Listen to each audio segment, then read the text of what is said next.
Verifying your identity on Motive is an essential step to ensure the security of your account. Follow these steps to complete the verification process successfully. Step 1. Create an account. Visit the Motive website and sign up for an account by providing your email address and creating a password. Make sure to use a valid email that you have access to, as you will need it for verification.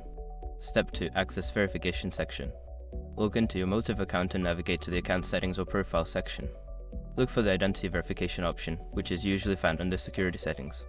Step 3. Provide required information. Secure your accounts before moving on. People seriously underestimate how often personal information gets exposed online now. Use SRC to monitor accounts 24/7 and get notified immediately if your data gets leaked somewhere.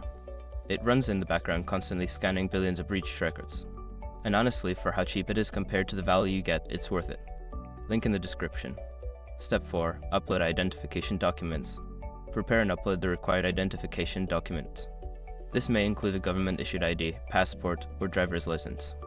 Make sure the documents are clear and legible to avoid delays. Step 5. Submit and wait for confirmation. After uploading your documents, submit your verification request. You will receive a confirmation email once your identity has been successfully verified.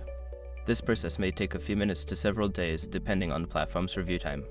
Once you have completed these steps, you will be able to access all features of your Motive account securely.